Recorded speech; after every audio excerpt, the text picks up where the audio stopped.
नमस्कार, मैं इंद्रपाल चतुर्वेदी और आप देख रहे हैं मेट्रो मुंबई। आखिर क्यों किसी की मौत के बाद सारे फैसले लिए जाते हैं?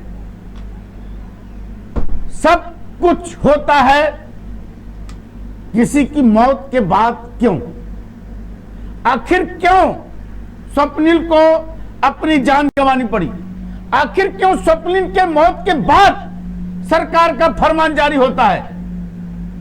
अब एमपीएससी के सारे पद 31 जुलाई तक भर दिए जाएंगे। मतलब सारे खाली पद एमपीएससी के जितने हैं वो सारी भर्तियां 31 जुलाई तक हो जाएंगी। यह फरमान आखिर अजीत पवार उप मुख्यमंत्री ने अब क्यों दिया, जब एक होनहार मेधावी छात्र स्वप्निल ने इस दुनिया को छोड़ दिया? किसी की मौत के बाद राजनेताओं की नींद आखिर क्यों खुलती है? इसलिए आखिर क्यों में यह सवाल आज खड़ा होता है कि क्या सिर्फ मौत के ऊपर सरकारें चलती हैं? कोरोना से लेकर के महामारी तक, लॉकडाउन से लेकर के मलाई तक सब कुछ सिर्फ मौत के आंकड़ों पर चल रहा है। दोस्तों, हम आपके लिए यहां पर आखिर क्यों के डिबेट में बोलते हैं और चिल्लाते हैं। भले ही चिल्लाना मेरा किसी को अच्छा नहीं लगा, बहुत हमारे पास धमकियां भी आती हैं कि आप हमेशा सत्ता के खिलाफ क्यों बोलते हैं, आप हमेशा विरोध में क्यों चलते हैं? साहब, हम सवाल उठाएंगे, जनता के हित में हम जरूर बोलेंगे, क्योंकि इसी के लिए हमने पत्रकारिता शुरू की है और वो हम करेंगे। जनता के लिए, देशवासियों के लिए, मुंबई की सुविधा के लिए, महाराष्ट्र के हित के लिए हम जरूर बोलेंगे, बोलते रहेंगे। एक स्वप्निल, पुणे के हड़पसर का स्वप्निल लोनकर, जो मेधावी छात्र 2 एमपीएससी की परीक्षा पास कर लेता है और कल जब उसकी मौत हो जाती है तब सारे नेताओं के बयान शुरू हो जाते हैं। शरद पवार के पोते का बयान आ जाता है कि परीक्षाएं जल्द हो जानी चाहिए, और उनके बयान के बाद फिर अजीत पवार का बयान आता है, आदेश आता है। आदेश, एक मां का लाल जब उसकी ममता चीखने लगी और मां का लाल दुनिया छोड़कर चला गया और मां अपने बेटे के लिए तड़प रही है, तब फरमान जारी होता है उप मुख्यमंत्री महोदय का कि अब 31 जुलाई तक एमपीएससी के सारे पोस्ट भर दिए जाएंगे। काश अगर ये 2 दिन पहले होता तो आज स्वप्निल हम लोगों के बीच जिंदा होता और एक बड़ा अफसर बन करके अपनी मां की आंखों की खुशियों को साकार कर देता। लेकिन नेताओं को लाश पर राजनीति करने की आदत सी हो गई है साहब, आदत सी हो गई है। इसलिए हमें और आपको अब खड़ा होना पड़ेगा, उठना पड़ेगा, हक के लिए बोलना पड़ेगा। और एक बात बता दें, आज हमारे साथ पैनलिस्ट में बहुत लोग हैं। मनसे से हेमंत कांबले जी हैं, राम कुमार पाल जी हैं भाजपा से, आनंद उपाध्याय जी एडवोकेट हमारे साथ हैं, कमलेश शाह जाने माने सोशल वर्कर है, भरत सिंह कांग्रेस से हैं और पारसनाथ तिवारी राष्ट्रवादी कांग्रेस पार्टी से हैं। लेकिन एक बात बता दें कि एमपीएससी की परीक्षा 15-1.5 साल से 4 बार टाली गई। पिछली बार जब पुणे में आंदोलन हुआ था, कुछ छात्रों पर लाठीचार्ज हुआ, तो आनंद फानन में प्रशासन द्वारा, सरकार द्वारा बोला गया कि एक डेट दिया गया कि अब एमपीएससी की परीक्षा इस तारीख को हो जाएगी। और उस समय विपक्ष में बैठे देवेंद्र फडणवीस पूर्व मुख्यमंत्री ने धमकी दिया था कि अगर अब परीक्षा टली तो महाराष्ट्र में आग लगेगी, सड़क पर आंदोलन होगा। धमकी दिया था उन्होंने, और परीक्षा टल भी गई और कई लोग दुनिया छोड़कर चले भी गए। लेकिन देवेंद्र फडणवीस को दिखाई नहीं दिया, न तो उनकी जुबान खोली और न तो सड़क पे आए। ये राजनेता सिर्फ अपने स्वार्थ के लिए अपनी राजनीतिक उल्लू को सीधा करने के लिए हमारा और आपका उपयोग करते रहेंगे। ऐसे ही लाशों को गिनते रहेंगे। लाशों के ऊपर इनकी कुर्सी की नींव रखी जाती है। आज हमें खुलकर बोलेंगे, क्यों स्वप्निल लोनकर को दुनिया छोड़कर जाना पड़ा? तब देवेंद्र फडणवीस ने क्यों आंदोलन नहीं किया जब परीक्षा टाल दी गई थी? अभी और मौत का इंतजार था। हालांकि अजित पवार ने बोल दिया कि 31 जुलाई तक सारे रिक्त पद भर दिए जाएंगे। अब होगा या नहीं होगा, क्योंकि भाषण और घोषणाबाजी कई बार हो चुका है। और एक बात बोले साहब, एमपीएससी की ओरल परीक्षा होने में क्या दिक्कत थी? जब सड़कों पर आंदोलन हो सकता है, मोर्चे निकल सकते हैं, रैलियां निकल सकती हैं। आज की बात मैं बता रहा हूं और कल की बात मैं बता रहा हूं। कल सोलापुर में मराठा आरक्षण को लेकर के मोर्चा निकला। 10,000 लोग, 10,000। हेमंत कांबले जी हमारे साथ है, सुन रहे हैं। 10,000 लोग शामिल हुए थे। 10,000 सोलापुर की रैली दिखाइए। अब मराठा आरक्षण का आंदोलन, 10,000 लोग शामिल हुए थे। 10,000 शामिल हुए थे। पंढरपुर तालुका में भक्तों की भीड़ को रोकने के लिए 17 से 25 तक वहां पर कर्फ्यू लगा दिया गया है। संचार बंदी हो गई है। कर्फ्यू है और संचार बंदी भी है। लेकिन 10,000 लोगों का ये मोर्चा, देखिए थोड़ा, संचार बंदी भी है और कर्फ्यू भी है। हेमंत कांबले जी, हम आपसे पूछना चाहेंगे, राम कुमार पाल जी आपसे पूछना चाहेंगे, देखिए थोड़ा तस्वीर। कर्फ्यू है, 17 से 25 तक कर्फ्यू लगा दिया गया है। 17 तारीख से 25 तारीख तक कर्फ्यू लगाया गया है। अभी नहीं है। और वहां पे पाबंदियां बढ़ा दी गई हैं। लेवल 4 में कर दिया गया है। कड़क लॉकडाउन लग गया है। पाबंदियां बढ़ गई, लेवल 4 में चला गया है। लेकिन ये देखिए 10,000 लोगों की भीड़, 10,000 लोगों की भीड़। देखिए थोड़ा, क्या ऐसे में एमपीएससी का एग्जाम नहीं हो सकता था? और कितने स्वप्निल लोनकर की बलि चढ़ाएगी सरकार? आखिर क्यों मौतों के बाद ही नेताओं के मुंह खुलते हैं? इन नेताओं के मुंह आखिर क्यों किसी की मौत के बाद ही खुलता है? यह आवाज पहले क्यों नहीं निकलती? जनता की सुन लो सरकार, वरना जनता आपको कुर्सी से एक दिन खींचकर उठा करके फेंक देगी। आज इसी पर सबसे बड़ी डिबेट हेमंत कांबले जी बोलेंगे। सबसे पहले लाश के ऊपर राजनीति कब तक होगी? भरत सिंह जी भी देख रहे हैं, पसीना पोंछ रहे हैं। भरत सिंह जी देख रहे हैं, पसीना पोंछ रहे हैं। जवाब देना पड़ेगा। जब 10,000 लोगों का मराठा आंदोलन सड़क पर उतर सकता है, तो एमपीएससी की परीक्षा क्यों नहीं हो सकती थी? 2 परीक्षा लेने का उत्तीर्ण करने के बाद स्वप्निल, तीसरा ओरल परीक्षा उसका नहीं हुआ। एज लिमिट का सपना कहीं न कहीं उसको बीच में आड़े आ रहा था सपने में, और अंत में उसने इस दुनिया को छोड़ दिया। एक माँ का लाल चला गया, और उस माँ की आवाज, कलपती हुई आवाज में हम आपको सुनाएंगे। उसने बोला कि जब किसी मंत्री का बेटा मरेगा, उस दिन हम पूछेंगे कि बेटे के मरने का दर्द क्या होता है। हेमंत कांबले जी बताइए, आखिर क्यों मौत के बाद सरकार के मुंह खुलते हैं? देखिए कैसे है ना कि अपने यहाँ पर जब कोई स्वप्निल जाता है, तब जो सत्ताधारी होते हैं, जो सत्ता में होते हैं, या विपक्ष, जिस तरह से शोर मचता है और कोई घोषणा होती है, फिर वो बात दब जाती है। जब निर्भया का कांड हो गया, उसके बाद कानून बनता है। बिल्कुल सही। जब तेलंगाना हैदराबाद में कुछ घटना हुई, तो दिशा का मतलब महिलाओं की सुरक्षा के लिए। अब ये स्वप्निल गया, उसके बाद सरकार बोलती है कि 30 जुलाई तक सब जो जितनी पोस्ट है भरी जाएगी। तो सरकार को इस बात का कोई मतलब किसी बात की इनको कुछ पड़ी नहीं है। आपने दिखाया कि मराठा मोर्चा के जो भीड़ लगी है, या यहाँ पर मिनिस्टर्स या मंत्री या सरकारी जितने भी सरकार में शामिल जितने भी एमएलए, ये अगर कोई आंदोलन करते, ये कोई प्रोग्राम करते, तो इनके लिए कानून अलग है।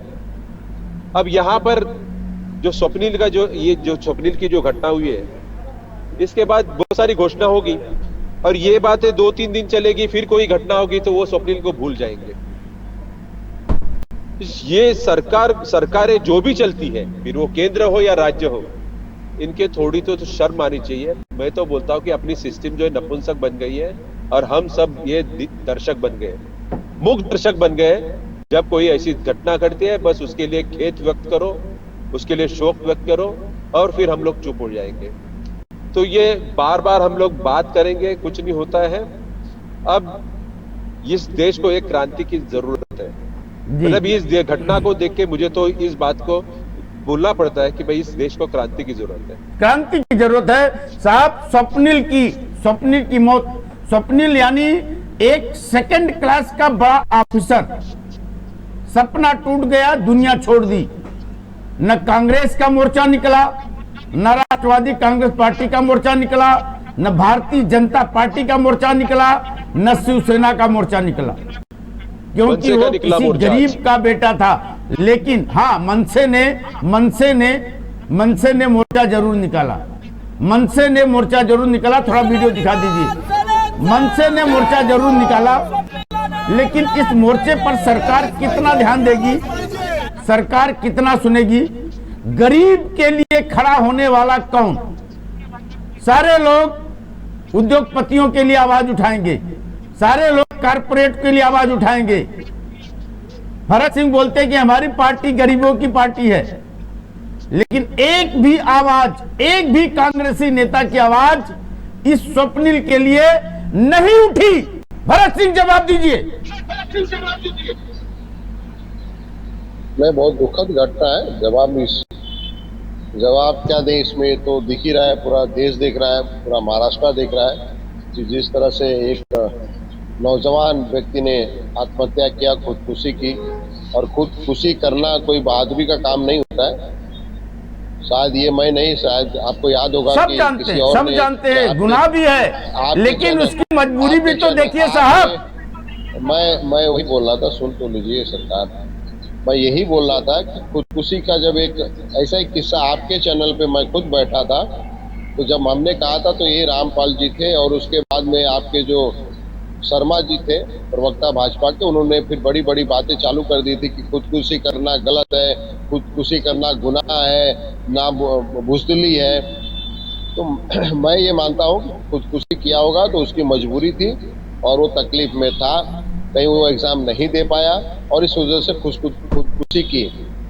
गुनाह अपनी जगह पे है, मजबूरी अपनी जगह पे है, लेकिन अगर वो लड़का इतना होनहार लड़का अगर गया है तो इस चीज़ का सबको दुख है। और इस चीज़ का दुख जिसको नहीं है तो वो व्यक्ति इंसान नहीं हो सकता है। और वो कोई पार्टी, अगर जो पार्टी ये कहती है कि नहीं वो जो है इसके मरने से बुज़दिली है, या आप ये कह लीजिए कि नहीं जो है कानून में लिखा नहीं है, तो कानून में बहुत कुछ नहीं लिखा है। बहुत कुछ कानून में कहीं लिखा है कि 10-10 हजार का जुलूस निकालो इस कोरोना काल में? कानून में लिखा है कि सारे नेता, बिल्कुल भरत सिंह जी बिल्कुल सही बोल रहे हैं। क्या आंदोलन से कोरोना नहीं होता और परीक्षा होने से कोरोना हो जाएगा? जी, कानून में लिखा है कि कोई भी पार्टी के सभी कार्यकर्ता 10-10 हजार, 5-5 हजार, 1-1 हजार, 500-500, 400-400 लोग बिना मास्क के रोड पे उतर के इस कोरोना काल में जो है मोर्चा निकालें। मैं सभी पार्टियों की बात करता हूँ, इंक्लूडिंग उसमें मेरी भी पार्टी है। मैं ये कानून में लिखा है क्या? नहीं लिखा है। तो एक जब किसी घर का एक चिराग जाता है ना, उस घर वालों से पूछिए कि उसकी स्थिति और परिस्थिति क्या होती है। वो उस लड़के को एमपीसीसी जो परीक्षा वो देना चाह रहा था और सिर्फ एक शायद पेपर बचा था, वो एक घर का अपने एक चिराग था और वो अपने घर का एक आशा था पूरा कि वो घर में अगर वो कमाता तो पूरा घर परिवार चलता। आज उस परिवार से पूछिए कि कानून क्या होता है और कानून के रखवाले क्या होते हैं और कानून की जो दफाएं और धाराएं और बताते हैं कि कानून में लिखा नहीं है। तो मैं ये कहूँगा कि भाजपा को इससे बचना चाहिए, भाजपा के लोगों को ये सब नहीं बोलना चाहिए। किसी घर का बच्चा गया है, मैं तो ये कहूँगा कि वो हमारा, ऐसा लगता है कि वो अपने घर का बच्चा था, अपने घर का बच्चा गया है। मैं इससे ज्यादा अभी क्या बोलूं आपको। लेकिन आपके किसी मंत्री की जुबान अभी नहीं खुली है। भरत सिंह जी। नहीं, देखिए ऐसा है कि आज पूरे सभी लोग इस समय, आपको मालूम है विधानसभा का सत्र चालू है, वहाँ पे क्या हुआ मतलब है, सब आपको स्वप्निल पता की है, जिंदगी से प्यारा, स्वप्निल की जिंदगी मैं से बैठा हूँ। प्यारा, मैं एक माँ के ममता से प्यारा। मैंने आपसे कहा ना कि मैं भी कांग्रेस पार्टी का कार्यकर्ता हूं, कांग्रेस पार्टी का स्पोक पर्सन होने के नाते मैं आपको बोल रहा हूं कि पूरी पार्टी की तरफ से हमें बहुत गहरा खेद है और इस तरह से नहीं होना चाहिए था। मैं आपके चैनल पे आके बता रहा हूं ना, मैं पार्टी की तरफ से बताऊं, हमें बहुत खेद है और बहुत दुख है इस चीज का कि हमारा होनहार बच्चा हमने गंवाया है। महाराष्ट्र नहीं है, हमारे घर का बच्चा गया है, इस चीज का हमें तकलीफ है। और जो आप बता रहे हैं कि 10,000 लोग जो ठीक है, हम थोड़ा आनंद उपाध्याय जी के पास जाएंगे। भरत सिंह जी, आनंद उपाध्याय जी बताइए, अधिवेशन हो सकता है, अधिवेशन हो सकता है जिसमें 228 तो मेंबर ही आते हैं, बाकी और कितने लोग मिलाकर के 400-500 लोग उस अधिवेशन में होते हैं, अधिकारियों को मिला के, कर्मचारियों को मिला करके। वहां पे कोरोना का संक्रमण, वहां पे कोरोना नहीं होगा क्योंकि वहां से बजट बनाना है मलाई के लिए, वहां पे नेताओं को जेबें गड़ने के लिए रास्ते बनाने हैं, वहां पे नेताओं को जेबें गर्म करने के लिए रास्ते बनाने हैं, क्योंकि कोटा नहीं पूरा करेंगे तो अगला बजट मिलेगा नहीं, अगले साल का फंड नहीं मिलेगा होगा। लेकिन परीक्षा हो जाएगी तो कोरोना से पूरा हाहाकार मच जाएगा, पूरा हाहाकार मच जाएगा। अरे कितना कोरोना के नाम पर लोगों के मारेंगे सरकार? आनंद उपाध्याय जी बताइए। जी चतुर्वेदी जी, देखिए भरत सिंह जी ने अभी जो बातें कही है सुनने में बहुत मर्मस्पर्शी बातें लगती है, लेकिन मैं कहूंगा कि ये आवाज थोड़ा वीडियो लगता है आनंद उपाध्याय जी का अटक गया है, फ्रीज हुआ है। नहीं, हाँ, बोलिए जी जी जी हाँ, जी इधर कई दिन से आपका नेटवर्क कुछ कमजोर चल रहा है, लगता है सत्ता पक्ष की नजर आपके ऊपर हो गई है, आप ज्यादा उंगली उठाते हो, इसलिए आपकी जुबान कहीं रोकी जा रही है। बिल्कुल बिल्कुल। देखिए हेमंत कांबले जी ने जहां तक बात कहा, देखिए हेमंत कांबले जी विपक्ष में बैठे हुए हैं और उनके हाथ में कितना था, उनके ये बच्चे की जो ये मतलब दुखद मृत्यु हुई है, या मैं कहूंगा कि उसको मृत्यु उकसाया गया है, उसके उन्होंने आंदोलन किया है, धरना प्रदर्शन किया है, उसके लिए वो बधाई के पात्र हैं। लेकिन जहां तक बात है, हेलो आवाज आ रही है? बिल्कुल आ रही है, बिल्कुल आ रही है जी। जहां तक देखिए भरत जी का बात होगा या रामपाल जी का बात होगा या वाली जी का बात होगा, ये लोग सत्ता में बैठे हुए लोग हैं। अगर सत्ता में बैठे हुए लोग इस तरह से छलावा करेंगे और जनता की आंखों में धूल झोंकने का काम करेंगे तो वो किसी भी तरह से माफी के योग्य नहीं है, और ये संवेदना का नाटक करना इन लोगों को बंद करना चाहिए। देखिए ये जो एक मेधावी छात्र था, इसको जिस तरह से आत्महत्या के लिए प्रेरित किया गया, उसको उकसाया गया, उसके लिए जैसा मैंने बताया कि ये जो सत्ताधीश बैठे हैं, चाहे वो प्रधानमंत्री हो, चाहे वो मुख्यमंत्री हो, चाहे वो शिक्षा मंत्री हो, ऐसे लोगों को जिम्मेदार नहीं मानूंगा। आपने पढ़ाया है, आप स्कूलों का शिक्षा बंद किया है, आपने एग्जाम बंद किया है, ये सब सरकारों के आदेश पे हो रहा है, तो ये लोग सीधे सीधे इसमें दोषी हैं। और सारे जो साइंटिस्ट हैं, ये सिर्फ जो वो चंद साइंटिस्ट हैं, जो वो चंदा साइंटिस्ट जिसको बोलते हैं, चंदा, जो पैसों के लिए अपनी रिपोर्ट बनाकर देने वाले साइंटिस्ट हैं, जो ये वैक्सीन कंपनियों के लिए और मल्टीनेशनल कंपनियों के कारोबार को किस तरह से आगे बढ़ाया जाए, उनके हित में रिपोर्ट बना के दे रहे हैं। उसकी आड़ में जो असली साइंटिस्ट हैं, अब आप सोचिए कि जो नोबेल प्राइज विजेता वायरोलॉजिस्ट ल्यूक मॉन्टेगियर है, उनकी बात को आप नहीं मानते हो। जो आपके एम्स के खुद बहुत बड़े साइंटिस्ट हैं, जिन्होंने WHO में और CDC अमेरिका के लिए भी उन्होंने काम किया है, डॉक्टर संजय राय, उनकी बात को भी नहीं मानते हो। जिन्होंने ये स्पष्ट रिपोर्ट, साइंटिफिक रिपोर्ट उन्होंने सर्वे करके, और देखिए जो इस बार का सर्वे हुआ है, मैं आपको बता दूं चतुर्वेदी जी, वो सर्वे WHO ने कराया है और वो एम्स के सहभाग से और सहयोग से ये सर्वे कराया गया है। और उसमें जो नंबर ऑफ लोग थे, स्पेसिमेन थे, 50 से ज्यादा थे। नॉर्मली आप देखते हैं कि जिन लोगों को नई नई वैक्सीन आ रही है, 200-300 लोगों के ऊपर एक्सपेरिमेंट किया और उसके बाद वैक्सीन ढोकना शुरू कर देते हैं। और यहाँ पे 10,000 और उन्होंने बताया कि बहुतांश जहाँ हमारे डेंस पॉपुलेशन वाले एरिया है, जहाँ घनी आबादी है, वहाँ ऑलरेडी ये अचीव किया है 70 से 80% लोग, जिसमें कि 70 से 80% बच्चे भी हैं। उन लोगों में ऑलरेडी हर्ड इम्यूनिटी आई है, इसलिए वहाँ से आपको मास्क हटा देना चाहिए, वहाँ से आपको ये लॉकडाउन हटा देना चाहिए, वहाँ के सारे काम को आपको सुचारू रूप से चालू कर देना चाहिए। और जहाँ ये साइंटिस्ट क्या है, आप जानते हैं कि मैं वैक्सीन के विरोध की बात करता हूँ। साइंटिस्ट ने कहा है कि जहाँ अगर 50% से कम सीरो सर्वे में आया है, 30% है, 35% है, वो वही होगा जहाँ पे आबादी बहुत विरल होगी। तो ऐसे क्षेत्र में आप वैक्सीनेशन के माध्यम से हर्ड इम्यूनिटी लाने की कोशिश कीजिए। लेकिन जहाँ ऑलरेडी हर्ड इम्यूनिटी अचीव हो गई है, आप सिर्फ वर्ल्ड बैंक के इशारे पे और WHO के इशारे पे आपने पूरे देश को लॉक करके लगा रखा है। और कितने लोगों ने आत्महत्या किया चतुर्वेदी जी, आपके पास आंकड़े आते हैं, आप डिबेट करते हैं। अगर सरकार में दम हो तो सरकार एक सर्वे करा ले कि ये मार्च 2020 से जब अब तक ये लॉकडाउन चल रहा है, लगातार चल रहा है, एक दिन के लिए भी ये लॉकडाउन खत्म नहीं हुआ है, कहीं निर्बंध कम हुए होंगे, ज्यादा हुए होंगे, कितने लोगों ने लॉकडाउन में आत्महत्या किया है? 90,000 90,000 हत्याओं का दोषी कौन है चतुर्वेदी जी? मैं पूछूंगा भरत भाई से, मैं पूछूंगा तिवारी जी से, मैं पूछूंगा रामपाल जी से कि 90,000 ये 2019 का आंकड़ा है। एक मिनट 2019 और 2020 और अब तक का आंकड़ा मिलाया जाए तो लगभग 2 लाख लोगों ने आत्महत्याएं की है। चतुर्वेदी जी, ये 2 लाख मतलब उससे कम ही जो इनका 3 लाख का तो हमारा टेक्निकल टीम हमारा आंकड़ा निकालने में वो भी पूरा क्लियर कर दूंगा। आनंद उपाध्याय जी क्लियर करेंगे, आपने उठाया तो हम पूरा, हमारी टीम लग रही है, आंकड़े निकाल के बताएंगे। हम कोई चीज हवा में नहीं मारते। ये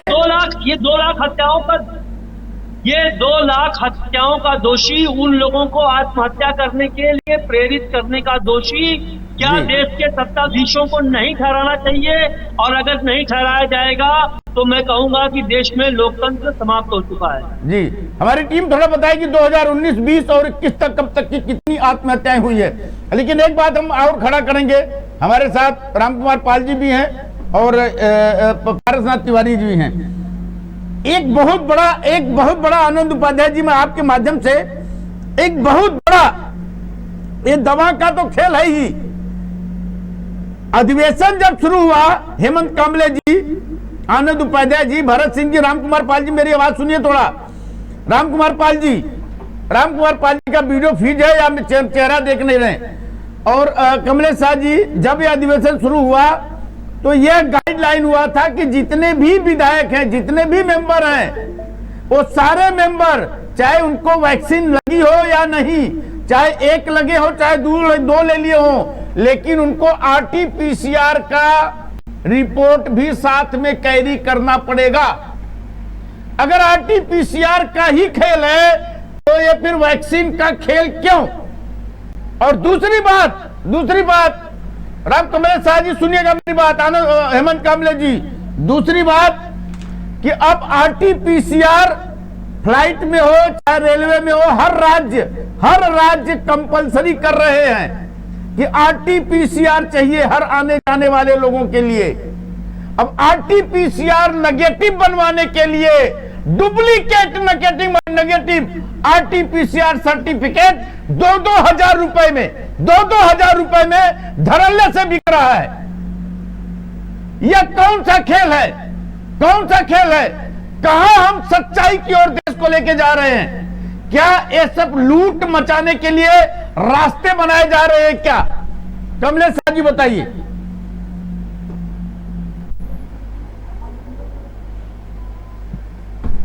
मेरी आवाज आ रही है चतुर्वेदी जी? जी।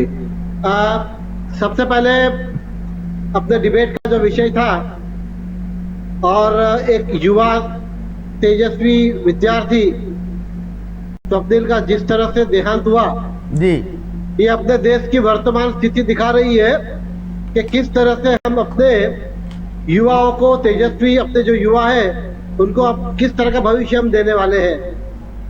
और दूसरी बात, अब जो आपने विषय रखा, दुर्भाग्य देखिए अपने यहाँ कैसा है, दुनिया भर में कोरोना फैला है, दुनिया भर में, लेकिन कहीं भी इस तरह की वारदात घटनाएं मैंने सुनी नहीं है कि जहां RT-PCR 2-2 हजार में नकली रिपोर्ट मिल जाए, वैक्सीन के लिए नकली वैक्सीनें बन जाए, हॉस्पिटलों में नकली वैक्सीनें लग जाए, रेमडेसिविर इंजेक्शन है वो नकली बन जाए। अब मुझे इस देश की कौन सी चीज असली है वो एक बड़ा प्रश्न लग रहा है मेरे लिए। और नेता असली है? नेता असली है क्या? नेता को भी मैं असली नहीं मानता। नेता असली होते तो देश की आज ये अवस्था नहीं होती जी। अगर सच में नेताओं ने देश का भला करने का सोचा होता, ठाना होता, तो देश की आज ये अवस्था नहीं होती।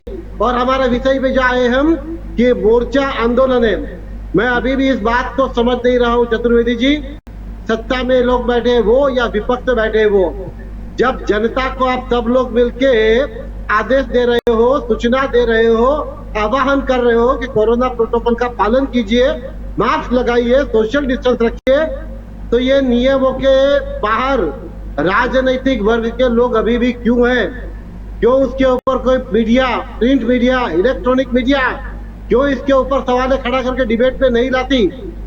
और जैसे आपने बताया अभी, मैंने एक चीज और नोट कर ली है, ये आज के ये संदर्भ में लेके एक विषय आज तक ऐसा होता था विधानसभा में, लोकसभा में जब पारित होता है तो सर्वानुमत से पारित होता था, और वो विषय क्या होता था, जब अपने विधायकों का, सांसदों का सैलरी बढ़ाना होगा, उनका भत्ता बढ़ाना होगा, तब सारे दल के सांसद विधायक एक हो जाएंगे। मुझे लगता है वैसी परिस्थिति आज आ गई है कि नहीं ठीक है कोरोना है, लेकिन अगर हमारा राजनीतिक एजेंडा चलाना है, अपने को राजनीतिक पार्टियों को बन के पॉलिटिकल स्कोर करना है, तो हम लोग मोर्चा निकालेंगे। कोई पार्टी ऐसा नहीं बोल रही है कि हम मोर्चा नहीं निकालेंगे। अरे साहब, विरोध प्रदर्शित करने के अनेक तरीके हैं। आप मीडिया में जा सकते हो, प्रिंट मीडिया में जा सकते हो, आप जूम की मीटिंग ले सकते हो, आप ट्विटर पे ट्वीट कर सकते हो, फेसबुक पे कमेंट लिख सकते हो। आपको अगर विरोध दर्शाना है तो जनता की जान से मत करिए। लेकिन मैं आपको एक बात निश्चिंत कहूंगा चतुर्वेदी जी, ये घटना पिछले 3 महीने में विशेष करके ये जो लॉकडाउन की दूसरी लहर जो ये लोग बोल रहे हैं ना, ये दूसरी लहर एक बहुत बड़ा छलावा है। कोरोना के नाम पे लोगों को भयभीत कर दिया है, उनको फाइनेंशियल, जिसको हम बोलते हैं ना, रोजी रोटी लोगों की छीन ली है। और ये नौकरी वाले नहीं, छोटे छोटे काम धंधे वाले भी बेचारे तबाह हो चुके हैं, जिसको हम कमलेश शाह जी, मैं एक ऐसे व्यक्ति का वीडियो आज दिखाएंगे, जो पूरे दुनिया में जाना जाता है। वो वीडियो हम दिखाएंगे, लेकिन सबसे पहले पारसनाथ तिवारी जी का चेहरा थोड़ा दिखाई दे रहा है, थोड़ा पूरा चेहरा दिखाएंगे तो एनसीबी का पूरा चेहरा जनता के सामने आएगा। पारसनाथ तिवारी जी, आखिर स्वप्निल की मौत के बाद अजीत पवार के स्वर में आवाज क्यों आ गई? जी नमस्कार, आवाज आ रही है? जी, अरे अजीत पवार को आवाज आएगी तो आपको क्यों नहीं आवाज आएगी? स्वप्निल की जो घटना है ये तो बहुत दुखद है जी, और भगवान करे भविष्य में ऐसी घटनाएं नहीं हो जी। और कल ही सरकार ने जो है समिति गठित कर दी है कि क्यों हुआ, कैसे हुआ, क्या हो रहा है। लेकिन अगर यही समिति पहले गठित हो जाती, बिल्कुल सही, बहुत बढ़िया। केवल एक समिति की बात नहीं है, जितनी भी सरकारी नौकरियों जो लंबित हो रही हैं, जो पेंडिंग में पड़ी हुई हैं, वो कोई भी परिचय हो तो वो जो है ऐसी घटनाएं नहीं होंगी जी। और ये देश का दुर्भाग्य है कि पूरे देश में लॉकडाउन लगा करके शिक्षा का जो है जिस ढंग से दुरुपयोग हो रहा है। और चतुर्वेदी जी, मैं बताऊं आपको जो आईएससी अभिमुद्दीन कामले साहब ने भी बताया था, उन्होंने भी बहुत सही मुद्दा रखा था कि जो व्यापार, वो भी व्यापारी हैं जो आईएससी बोर्ड और आपका सीबीएसई बोर्ड चला रहे हैं, इनकी समाज सेवा को समाज सेवक नहीं मानते, उनको समाज सेवक मानता ही नहीं। जी जी जी जी जी ये उन्होंने शिक्षा को व्यापार बनाया है। हेलो, बोलिए बोलिए बोलिए, हेलो, बोलिए बोलिए, आपकी आवाज शिक्षा एकदम को खुली हुई व्यापार बनाया है। है और उनको गाली मिलती है तो आम सबके साथ में सबको मिलती है। अब मैं आपको बताऊं कि जितना भी निर्णय जो है अगर सही ढंग में नहीं लिया, जैसे आपने बताया ना कि 2 लाख मृत्यु हुई है, तो 2 लाख मृत्यु, एक चीज मैं आनंद जी से मैं पूछूंगा या मैं उनसे ये जानना चाहता हूं कि प्रेरित नहीं किया गया है, मजबूर उसको बोलते हैं, जो मरने के लिए मजबूर हैं, उसको किसी ने उनको प्रेरित नहीं किया है। किसके लिए मजबूर है? प्रेरित, क्यों मजबूर? किसने सुन मजबूर लीजिए, किया? सुन लीजिए, जो कठिनाइयों में शहर से एकदम निकल जाता है, जो कठिनाइयों के दिन में ही जो हताश हो जाते हैं, वो गर्त में जाते हैं, जो कठिनाइयों में सामना करते हैं वही आगे मंजिल पार करते हैं। तो ये बहुत दुखद हुआ। ऐसे बच्चे जो है, सरकार स्वप्निल की परीक्षा ले रही थी। नहीं, उसमें महाराष्ट्र सरकार की बात नहीं आई चतुर्वेदी जी, उसमें वो परिवार का, सुनिए पहले, अरे भाई आप सुनेंगे जी, उस बच्चे के माहौल का, उस बच्चे के जिस माहौल में रहा, दोस्तों से जैसी बात हुई, क्या होता है, एक किसी के साथ निराशाजनक बात हो तो उसका मनोबल ऑटोमेटिक गिरता जाता है। जी जी, और यदि उसको समझाया जाए ये नहीं ऐसा, ये नहीं ऐसा, ऐसे कितने बच्चे हैं, तो क्या सबके सब आत्महत्या कर लेंगे? नहीं, 93,000 आप जरा ये सोचिए, 2019 में 93,000 बच्चों ने आत्महत्या की है साहब।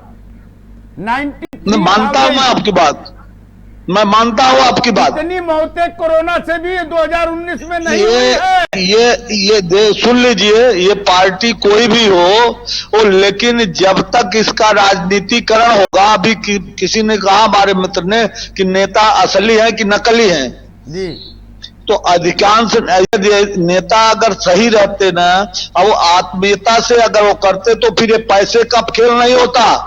जिस चुनाव में बाहुबल हो गया, जिस चुनाव में बाहुबल हो गया, तो हम मानवता कहाँ गई? अब मानवता की आशा कैसे करते हैं? आप हमको बताइए, भारतनाथ जी, एक ईमानदार आदमी, सुनिए एक वीडियो, सभी लोग सुनिए।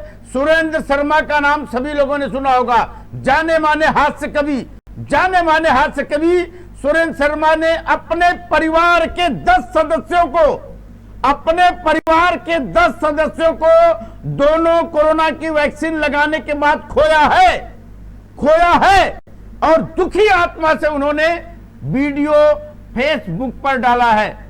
वो वीडियो हम आज दिखाते हैं आप लोगों को, सुनिएगा थोड़ा। आनंद उपाध्याय जी, आपने जो बोला, ये खेल क्या चल रहा है? नमस्कार, मैं सुरेंद्र शर्मा जो कुछ कहना चाह रहा हूं,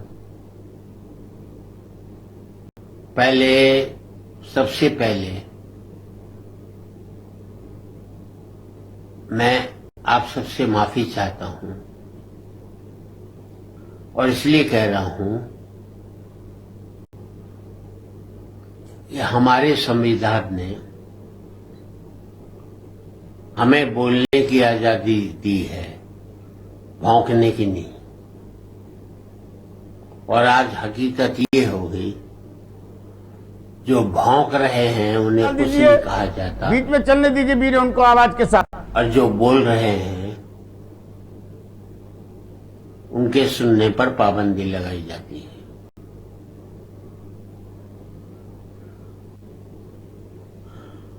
तुम ज्योतिष हो, जोशी हो, क्या आपको मालूम होता है कि पहली लहर तो बूढ़ों पर आएगी, दूसरी लहर जवानों पर आएगी, तीसरी लहर बच्चों पर आएगी, भाई मुझे ये बता दो, कौन सा वैज्ञानिक सिद्धांत है जो एक बीमारी को भी बता सकता है कि अब इस पर आएगी, अब उस पर आएगी, आगे जाकर ये भी बता सकते हो ये हिंदुओं पर आएगी, अब की बार सिखों पर आएगी, फिर मुसलमानों पर आएगी। आप अपनी दवाई का, आप अपने इंजेक्शन का विज्ञापन करना चाहते हो तो ये तरीका ठीक नहीं है। मुझे ये बता दो मैं कौन सी वैक्सीन लगाऊं? अभी 2 वैक्सीन है, एक रशिया की आएगी, 10-20 और आ जाएंगी। इस मुल्क के लोगों को मालूम होना चाहिए कि कौन सी वैक्सीन लगाए। मैंने अपने परिवार के 10 लोग खोए हैं जिन्होंने दोनों वैक्सीन लगा ली। हमारे कई डॉक्टर इस देश में दोनों वैक्सीन लगाने के बाद उनकी मौत हुई है। कई स्वास्थ्यकर्मी जिनका कोई रिकॉर्ड भी नहीं होगा, कई नर्सिस, कई मरे होंगे। कौन सा एक रिसर्च डेटा है कि जो मरे उन्होंने कौन सी वैक्सीन लगाई? कम से कम एक रिकॉर्ड होना चाहिए। मैं भारत सरकार से, राज्य सरकार से इतना ही कहना चाहता हूं, हमें इस्तेमाल मत करो वैक्सीन के रिसर्च के लिए, क्योंकि इस पर रिसर्च नहीं हुआ है। कम से कम इतना तो बता दो कि यार जो मरे उन्होंने कौन सी वैक्सीन लगाई थी। 20 वैक्सीन और आएंगी, हम उसके ऊपर, हम सब लोग उन वैक्सीनों का एक्सपेरिमेंट किए जा रहे हैं। हमारे ऊपर प्रयोग मत करो। अब बच्चों की आएगी यार, पहले बूढ़ों को ले लिया, फिर जवानों को ले लिया, अब बच्चों को ऊपर तो मेहरबानी करो यार। मैं सभी इस देश के माँ बापों से कहना चाहता हूं, कुछ मत करो। जो बच्चे तुम्हारे जंक फूड खा रहे हैं, जो बच्चे तुम्हारे खाने के साथ ड्रिंक्स ले रहे हैं, चाहे कोई भी कोल ले रहे हैं, वो ले रहे हैं, बाहर का खाना बंद करवाओ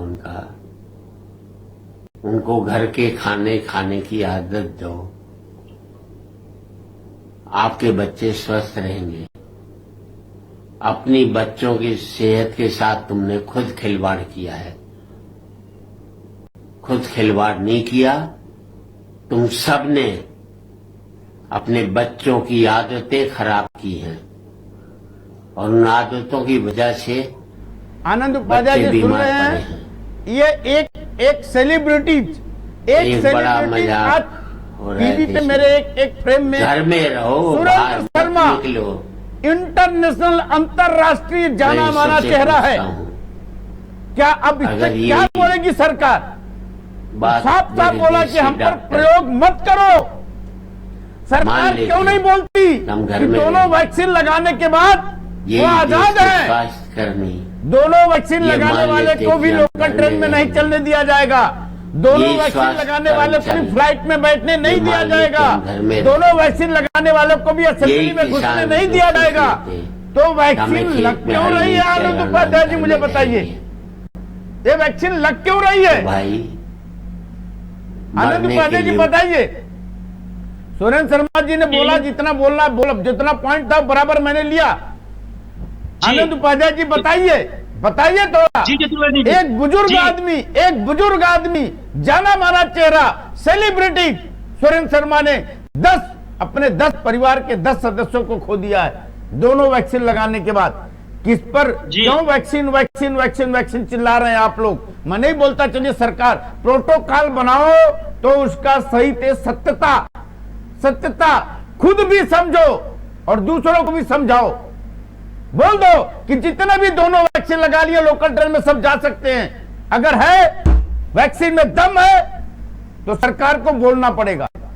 अनुज उपाध्याय जी बोलिए 2 लाइन में, हमारे जाने का भी वक्त होगा, सबका कमेंट लेंगे इसके ऊपर। अगर दोनों वैक्सीन लग चुका है, अगर वैक्सीन हमारी सुरक्षा है, तो दोनों वैक्सीन लगाने वाले लोग को लोकल ट्रेन में जाने की इजाजत क्यों नहीं? चतुर्वेदी जी, अगर वैक्सीन दोनों लगाने के बाद सुरक्षा होता तो ये इतना बड़ा संस्थान WHO, ये भारत सरकार, ये दुनिया की सरकारें ताल ठोक कर लिखती कि ये 2 वैक्सीन लगाने के बाद आपकी कोविड से 19 से सुरक्षा होगी। लेकिन ये कहती है कि ये आपकी सुरक्षा कर सकती है, इसकी सुरक्षा करेगी। ये कहती है, ये शब्दों के माया जाल में जनता के साथ खिलवाड़ कर रही है और हमारी आने वाली नस्लों और पीढ़ियों को इन मल्टीनेशनल फार्मा कंपनियों का गुलाम बना रही है। चतुर्वेदी जी, आप एक बार वैक्सीन लेंगे, आपको बार बार वैक्सीन लेना पड़ेगा, आपको बूस्टर डोज लेना पड़ेगा, दूसरा वेरिएंट आएगा उसका डोज देना पड़ेगा। ये जो दुनिया में लहर चली थी, डेल्टा की लहर, उस डेल्टा ने दूसरी लहर में इतने ज्यादा लोगों में नेचुरल इम्यूनिटी डेवलप कर दी है। चतुर्वेदी जी, ये देवभूमि हिंदुस्तान है। हमारे यहाँ लोग सैनिटाइजर नहीं लगाते थे, हमारे यहाँ खेत में काम करने वाला चतुर्वेदी जी, आप जानते हैं कि किस तरह से मिट्टी में काम करके आता है और रुमाल में हाथ पोंछकर वो रोटी और अपना प्याज खाने के बाद उसकी कितनी अच्छी इम्यूनिटी होती है। लेकिन ये फार्मा कंपनियां जो गर्त में जा रही थी, उसको एक ऐसा व्यवसाय जो जिंदगी चलता रहे, आने वाली सदियों तक चलता रहे, ऐसे कुचक्र में जनता को फंसाने की ये साजिश है। और ये सरकारें चंद रुपयों के लिए इस साजिश में सहयोगी हो रही है।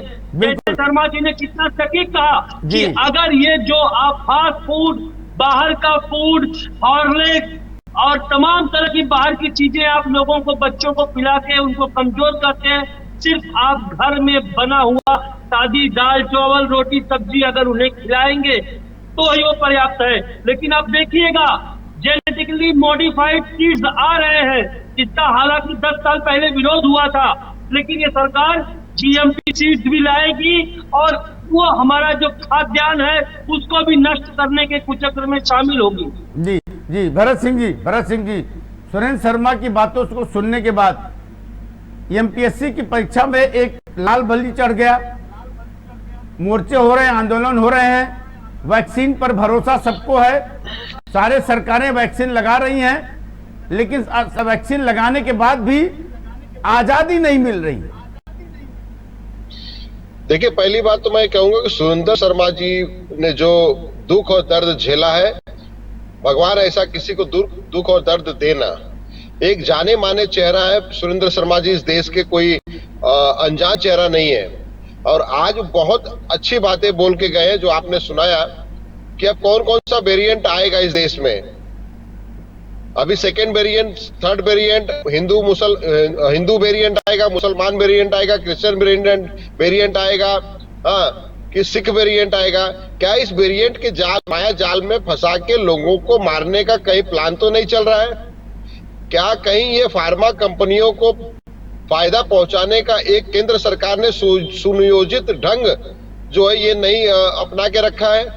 मैं ये मानता हूं कि जो केंद्र सरकार ने फैसले लिए हैं कि सभी लोगों को डोज देना है, अगर मैं सुरेंद्र शर्मा जी की बातों को सही मानूं, चतुर्वेदी जी, कि अगर 10 दोनों उनके घर में 10 मौतें हुई, जिस तरह से बता रहे हैं सुरेंद्र भाई कि 10 मौतें हुई और दोनों 2 इंजेक्शन लेने के बाद हुई है, तो इस इंजेक्शन का या इस कोरोना में जो इंजेक्शन दे रहे हैं, इसका मतलब उपयोग, सदुपयोग कहूं या दुरुपयोग कहूं, तो इसका मतलब क्या हुआ हमें लगा के, और फिर हमको इस डर में रखेंगे कि आपको इंजेक्शन लेना पड़ेगा, और इंजेक्शन लेने के बाद में भी जब मौतें हो रही है तो फिर इंजेक्शन का फायदा क्या है? तो मैं ये कहता हूं कि इस देश के प्रधानमंत्री जी को चाहिए कि वो खुल के आए और ये कहे कि देखिए, इंजेक्शन लगाने से कोई फायदा होने वाला नहीं है, हम एक ट्रायल कर रहे हैं, इसमें अगर आपकी जान बच गई तो ठीक है, और नहीं तो भगवान के भरोसे आप सब लोग हैं। देखिए, हम जो है केंद्र के बातों को मानते हुए हर राज्य सरकार वो गाइडलाइन को पालन कर रही है, और यही वजह है कि हम भी सभी को बोल रहे हैं इंजेक्शन लगाने के लिए। कल अगर केंद्र की सरकार ये बोल दे कि इंजेक्शन, और राज्य सरकार अपने अपने विवेक विवेचना पे ले लें, तो हो सकता है कि हम लोग बैठे हैं सरकार में और बोले कि जब इससे कोई उपयोग नहीं हो रहा है, 10-10 लोगों की मौतें हो रही हैं, तो लगा के क्या फायदा है, और लॉकडाउन लगा के क्या फायदा। जिस तरह से हम लोग जिंदगी जी रहे हैं उसी तरह से जिएंगे। जिसके नसीब में मौत लिखी होगी वो मरेगा, जिसके नसीब में नहीं लिखी होगी वो नहीं मरेगा। मैं तो समझता हूँ कि कभी कभी आनंद भाई की बातों से मैं सहमत होता हूँ कि सुन के कि 10-10 मौतें होती है तो कहीं इस पे भी संदेह की उंगली उठती है, क्या ये इंजेक्शन हमारे लिए सही है कि नहीं है। और कभी कभी ये संदेह होता है कहीं ये WHO के चक्कर में पूरा विश्व एक माया जाल में नहीं, लेकिन एक पैसे की जाल में तो नहीं फंस गया है, कहीं पूरे विश्व को इसी पैसे की जाल में तो नहीं फंसा के रखा है। ये एक विशेष चिंतन मंथन का एक विषय है, और देश के प्रधानमंत्री को चाहिए कि एक बार आके इस बातों को स्पष्ट करें, क्योंकि वो केंद्र के मुखिया हैं और उनकी बातों को 130 करोड़ लोग सुनते हैं, और सभी जो राज्य हैं उनकी बातों को समझते हैं, क्योंकि वहां से जो फरमान आता है सभी राज्यों को पालन करना पड़ता है। बिल्कुल सही बात है, बिल्कुल सही बात है। पारसनाथ तिवारी जी, पारसनाथ तिवारी जी, जी नमस्कार। इसी तरह स्वप्निल मरते रहेंगे, इसी तरह वैक्सीन लेने के बाद हम सुरक्षित हो सकेंगे, होंगे नहीं, हो सकेंगे। सुरेंद्र शर्मा जी को सुना, अक्सर मैं उनको सुनता रहता हूँ, हास्य कलाकार हैं, व्यंग्यकार हैं, और ये बहुत ही दुखद बात है। रहा सवाल चतुर्वेदी जी, जो कुछ हमारे भाई लोग बोल रहे हैं कि कोरोना ये कोरोना वो, तो कोरोना जो है कुछ को मार डाला और कुछ को माला माल भी कर गया है। आज कोरोना जो है ना, जो चाहे वो भ्रष्ट अधिकारी हो चाहे भ्रष्ट लीडर हो जी, उनको माला माल कर दिया है जी। तो ये वैक्सीन जो है, और ये हमारे दाढ़ी बाबा ने पहले से ही व्यापार का काम किया है, व्यापारियों के हित में काम करते हैं जी, तो कैसे आकर के टीवी में बोलेंगे कि बंद कर दो जी।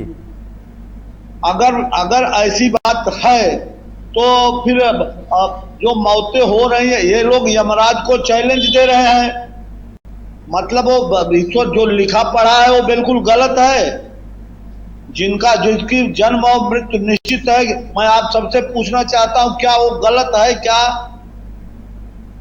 जिस दिन मृत्यु लिखी रहेगी, आप शीशे के कांच में बंद रहो, उस दिन मृत्यु होगी।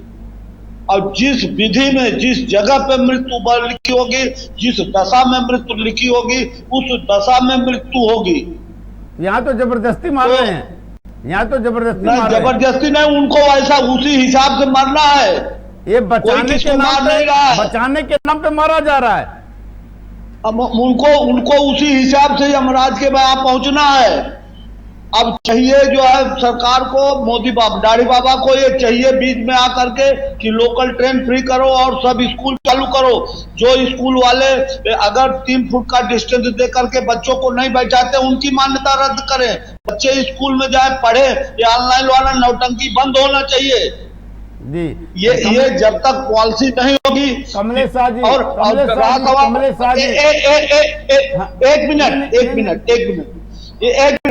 जो सरकार को हम गाली देते हैं पानी पी करके, हमारी आत्मा क्या हो गई है जब हम धन वालों पास धन पशुओं के पैसा लेकर के वोटिंग करते हैं, उनके इशारे पे चलते हैं, तो हम तो गलत आदमी चुनते हैं, तो उसका खामियाजा हमें भुगतना पड़ेगा। जी जी।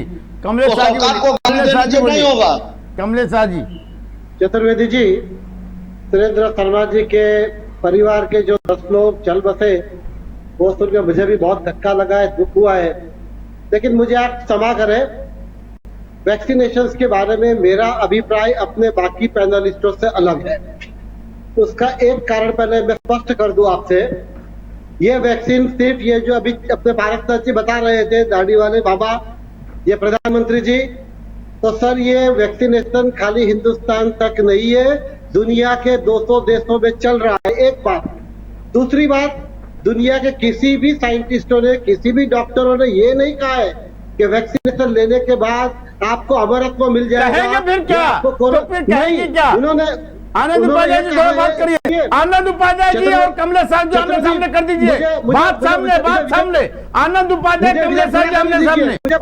मुझे पहले बात रखने दीजिए। सुनिए, जवाब भी दीजिए। आनंद उपाध्याय जी का और कमलेश साहब जी दोनों जी बात कर लिए। आप भी बोले कमलेश साहब जी। मैं यही कह रहा हूँ सर, बहुत सारे साइंटिस्टों ने ये कहा है कि ये आपको 70% से 80% तक प्रोटेक्शन दे सकती है। किसी भी साइंटिस्ट ने ये नहीं कहा कि वैक्सीनेशन लेने के बाद कोरोना नहीं होगा। कोरोना तो हो सकता है। और दूसरा, चतुर्वेदी जी, पूरी दुनिया में 275 करोड़ लोग अब तक वैक्सीन ले चुके हैं। इसके अलावा 275 करोड़ लोगों के सामने कितने लोगों की मौत हुई है, तो भी जरा डेटा निकाल के देख लीजिए। यानी वैक्सीनेशन को बिल्कुल गलत रूप से कहना, इस बात को मैं स्वीकार नहीं करता। मैं आज भी फिर से दोहराता हूँ कि अगर वैक्सीनेशन मृत्यु का कारण बनती है तो फिर 100, 200, 500, 1000 लोगों की मृत्यु नहीं होती। दुनिया में 275 करोड़ लोग वैक्सीन ले चुके हैं और अपने यहाँ भी आने वाले 2-3 महीने के अंदर 60 करोड़ लोगों को वैक्सीन होगी और पूरी दुनिया में 400 करोड़ तक लोगों को वैक्सीन मिल जाएगी। और मैं इस बात पर विश्वास करता हूँ कि हमारे पास आज वैक्सीनेशन के सिवा और कोई कारगर ऐसी सुरक्षा नहीं है। भले वो 100% नहीं है, 70% होगी, 75% होगी, लेकिन वैक्सीनेशन की अपनी एक सुरक्षा है। और मैं भारत सरकार के साथ, WHO के साथ, दुनिया भर की सरकारों के साथ, विज्ञानियों के साथ, हमारे सारे डॉक्टरों के जो अपील है, उस अपील के साथ मैं चल रहा हूँ कि वैक्सीनेशन अपना एक साधन है। और दूसरा, सबसे महत्व की बात यह है कि भारत सरकार ने वैक्सीनेशन किसी के लिए जबरदस्ती नहीं की है। सभी को कंपल्सरी वैक्सीनेशन कर रहा है, वो भी नहीं है। अगर आपको ठीक नहीं लगता है तो आप वैक्सीन नहीं मत कीजिए, लेकिन ये कह देना कि वैक्सीन होने की वजह से ही दुनिया में लोग मर जाएंगे, तो अब तक तो 275 करोड़ नहीं, कमलेश साहब गलत बोले। कमलेश साहब जी गलत बोल रहे हैं। कमलेश साहब जी गलत बोल रहे हैं। कमलेश साहब जी गलत बोल रहे हैं। गलत है। एक मिनट। कमलेश साहब जी, सुनिए, आनंद जी, कमलेश साहब जी भी गलत बोले। कमलेश साहब जी, वैक्सीन लगाने से, सुनिए, वैक्सीन लगाने से लोग मर जाएंगे ये नहीं है। वैक्सीन लगाने से लोग सुरक्षित भी नहीं है। वैक्सीन लगाने से लोग सुरक्षित भी नहीं है। दुनिया भर के साइंटिस्ट कह चुके हैं, किसी भी साइंटिस्ट ने ये नहीं कहा कि वैक्सीन आपको 100% सुरक्षा देगी। वैक्सीन से आपको तो फिर पानी क्यों लगा रहे हैं? 90% जो भरोसेमंद नहीं है तो उस पर विज्ञापन क्यों कर रहे हैं? जो भरोसेमंद नहीं है, एक मिनट, कमलेश साहब जी सुनिए। कमलेश साहब जी, करोड़ों को कोरोना हुआ, मरे खाली 2 लाख बिना दवा के। तो फिर वैक्सीन किस चीज के लिए? वैसे भी तो लोग ठीक हो गए। कि वैक्सीनेशन के लिए दुनिया भर के डॉक्टर्स और साइंटिस्टों का एक ही दुनिया भर को छोड़ दीजिए, आप हिंदुस्तान की बात करिए। हिंदुस्तान के भी डॉक्टरों ने कहा है, हिंदुस्तान के लोग कहा है डॉक्टरों की छोड़िए। आप वैक्सीन लगाने के बाद लोकल ट्रेन में यात्रा करने के लिए क्यों नहीं मिलता? देखिए चतुर्वेदी जी, लोकल ट्रेन की यात्रा का विषय को वैक्सीनेशन से सिर्फ मत जोड़िए। क्यों नहीं? फिर वैक्सीन लगाने का फायदा क्या है? बताइए। मेरे हिसाब से वैक्सीन लगाने का फायदा एक मात्र ऐसा है कि आप कोरोना से 70% तक अपने आप को सुरक्षित फिर सुरेंद्र शर्मा के परिवार के 10 लोगों को कौन बचाएगा? कौन नहीं बचा लिया आपने? 30% लोगों को आज भी 30% को या तो कोविड होगा या तो नहीं हो सकता है। ये 70% 80% क्या होता है? भरत सिंह जी बोलिए। भाई, अरे चुप तो कराइए। मैं ये कह रहा था कि आपने एक वाजिब चीज पूछा था कि आखिर 2 लाख मौतों का जवाबदार कौन होता है। अगर मैं सुरेंद्र शर्मा जी की बातों को मानूं, मगर मैं मेट्रो न्यूज चैनल की बातों को मानूं, मैं आनंद उपाध्याय जी की बातों को मानूं, कहीं ना कहीं मेरे दिल के अंदर भी है, उस बातों को अगर मैं मानूं तो इस पूरे मौतों की जिम्मेदार अगर कोई है तो वो WHO है। और उसके साथ हमारे देश के प्रधानमंत्री जो जबरदस्ती दिए हैं एक कि आपको इंजेक्शन लेना पड़ेगा, आपको कोरोना का इंजेक्शन लेना पड़ेगा। मैं तो ये कहता हूं कि अगर ये 2 लाख मौतों का जवाबदार कोई है तो वो केंद्र के, हमारे देश के प्रधानमंत्री नरेंद्र मोदी जी है। और अभी भी मौका है, लोगों को डराना छोड़िए। लोगों का जो है, मैं आपको बताऊं, मुंबई की लोकल ट्रेन हो चाहे देश की कोई भी ट्रेन हो, देश के रोजगार बेरोजगार बढ़ेगी। आपको पता होगा कि अभी दहीसर में एक ज्वेलर्स को गोली मार दी गई, सिर्फ इसलिए मार दी गई कि पैसों की कमी हो गई है। अब पैसों की किल्लत हो रही है, लोगों का घर नहीं चल रहा है। और ये दिन दूर नहीं है कि मुंबई में आम रास्ते में चलना दूभर हो जाएगा लोगों का। ये पता चला कि इनके पास 25-50 हजार रुपया है, तो आपको बता रहा हूं कि चलते रोड पे आपको इसी तरह से मार दिया जाएगा या तो छीन लिया जाएगा। अगर सरकारें नहीं सचेत में आई, या केंद्र की सरकार, राज्य की सरकार अगर इसी तरह से लॉकडाउन लगाती रहे, तो ये लॉकडाउन और ये कोरोना जाने वाला नहीं है। जो ये बीमारी बढ़ रहा है जाने वाला नहीं है, तो आगे चल के बहुत तकलीफ है। बिल्कुल। हाँ, पारसनाथ तिवारी जी उंगली उठा रहे थे, थोड़ा बोल दीजिए आप भी। ये एक चीज मैं सभी से पूछना चाहता हूं, और ये अपना कि विधि का विधान सही है या गलत? बिल्कुल सही है। आनंद उपाध्याय जी विधि का विधान सही है या गलत? आनंद उपाध्याय जी बता रहे विधि का विधान कैसा है। वैक्सीन, एक सवाल का जवाब कमलेश जी मुझे दे दीजिए। आज तक वैक्सीन को मान्यता नहीं मिली है। इमरजेंसी यूज करके जिस परिस्थिति में आपको कोई भी नुकसान होगा, आप कोई हर्जाना भत्ता नहीं मांग सकते हैं। ऐसी परिस्थिति में जबरदस्ती वैक्सीनेशन क्यों कराया जा रहा है? इसका जवाब कमलेश शाह जी दे दीजिए। क्या वैक्सीन को मान्यता मिली है? बोले कमलेश शाह जी बोले थोड़े में आनंद जी थोड़े बताऊं। आनंद जी, दुनिया में अभी 7 वैक्सीन दुनिया की बात मत करिए साहब। दुनिया में क्या हो रहा है? दुनिया का मुझे मानचित्र दिखाइए। आप दुनिया के गुलाम हैं, आप WHO के गुलाम हैं।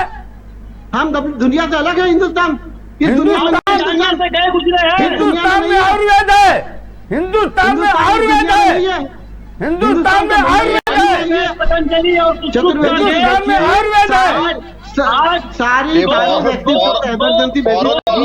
और दूसरी बात, किसी को कंपल्सरी नहीं है, ये कंपल्सरी नहीं है। और आप बात करते हैं कि ये पतंजलि और वैक्सीनेशन कंपल्सरी नहीं है। आपको शर्म आनी चाहिए, क्योंकि आप नेगेटिव बात फैला रहे हो। आप नेगेटिव बात फैला रहे हो। दुनिया भर के लोग की बात जो है, वैक्सीनेशन आपको नहीं लगाना, बंद लगाइए, कंपल्सरी नहीं है। ये भारत सरकार, महाराष्ट्र सरकार, मुंबई महानगर पालिका नहीं, दुनिया की सारी सरकारें कह रही है, दुनिया भर की सारी सरकार। और आप ये मानते हो कि आप सही है, मेडिकल सही है। अगर आप ये मानते हो कि आप सही है, तो ठीक है, आपकी बात आप करेंगे।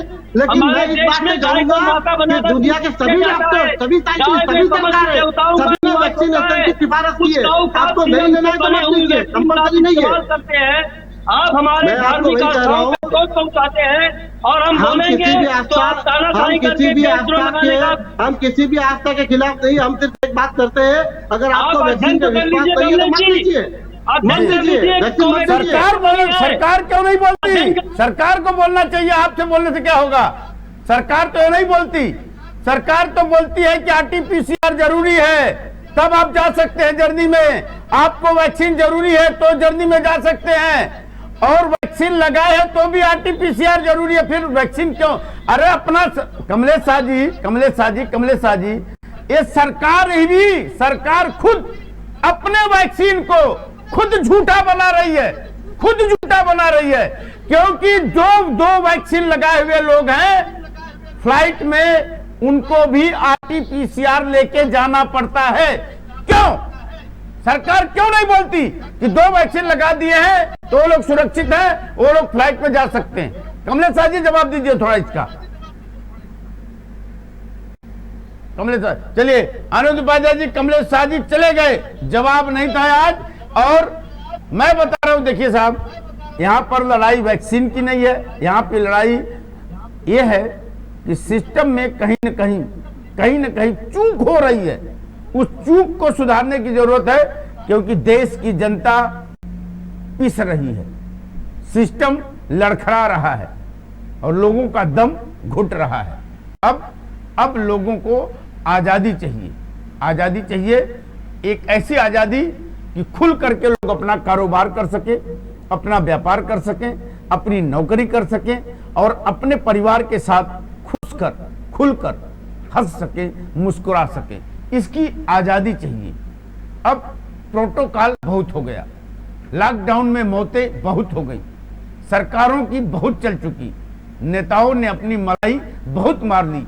कम से कम अब तो जनता के दर्द को समझ लो, क्योंकि अब आने वाला वक्त नहीं छोड़ेगा। दोस्तों बहुत बहुत धन्यवाद। मेट्रो में पर खबरों का सिलसिला लगातार जारी रहेगा। हाँ, इस डिबेट को लाइक करें, शेयर करें और कमेंट करें। हम आपके कमेंट को डिबेट का हिस्सा बनाते हैं। और मेट्रो में चैनल को यूट्यूब और फेसबुक पर लाइक कर, सब्सक्राइब कर लें, फॉलो कर लें, ताकि हमारा नोटिफिकेशन सबसे पहले आपको मिले। कल किसी मुद्दे के साथ 5 बजे आप लोगों से फिर मुलाकात होगी। तब तक के लिए नमस्कार।